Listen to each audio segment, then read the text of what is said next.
Good good morning. Welcome to today's lecture.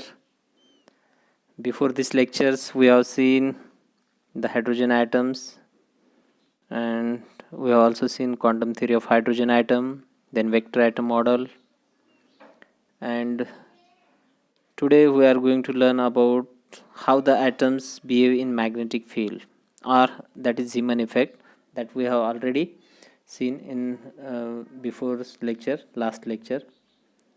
Now, whenever the magnetic field is applied to the atoms, the energy levels of that atoms will split up into two or more.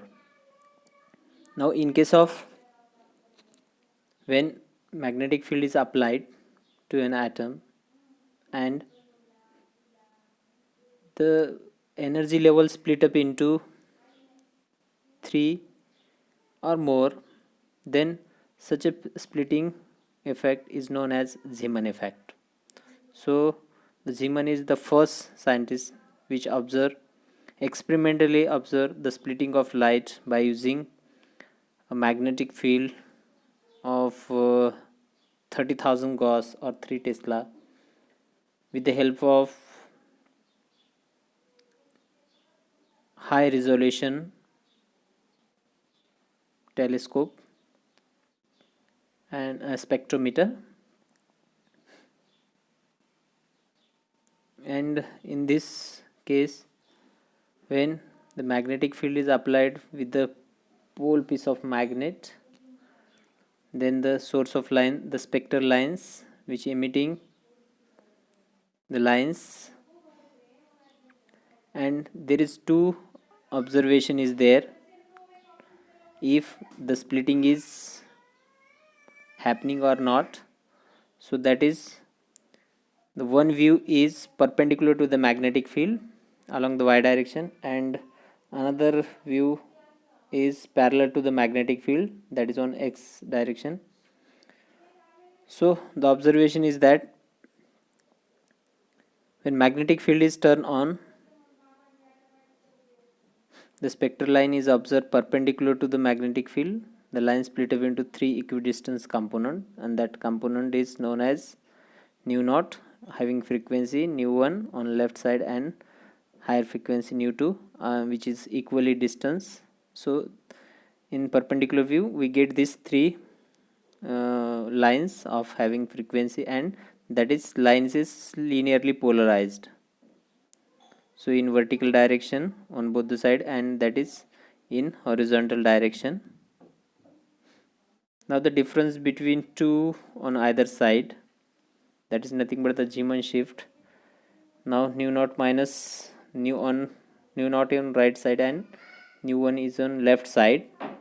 So this difference, or nu2 on right side and nu naught is in left side, that will gives a delta nu, which was found to be which is equal to the charge on electron magnetic field upon 4 pi m.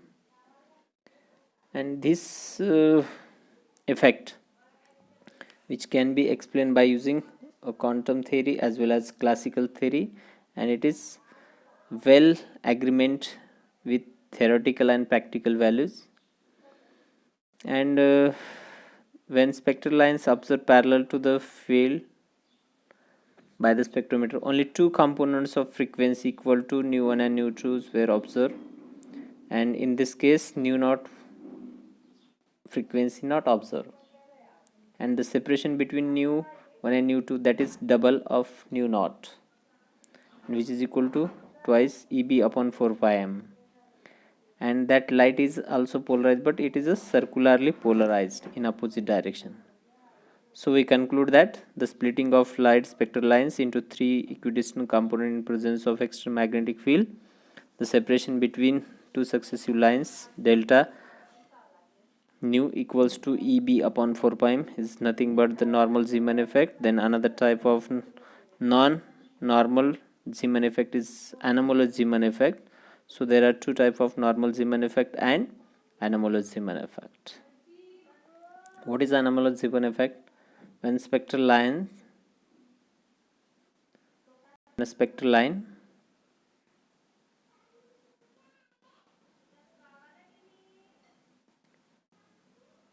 split up into 3 or more than 3 and not equally spaced or equidistant non-normal triplet in presence of weak magnetic field,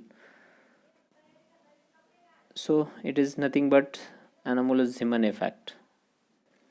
And another thing is, for normal Zeeman effect or triplet, the total angular momentum or spin angular momentum S is 0, so that total angular momentum of that atom J equal to L in that case. And what are the source of which exhibit normal Zeeman effect, which is the calcium, helium, magnesium, and for anomalous Zeeman effect, which can be exhibited by sodium, krypton, or argon, chromium.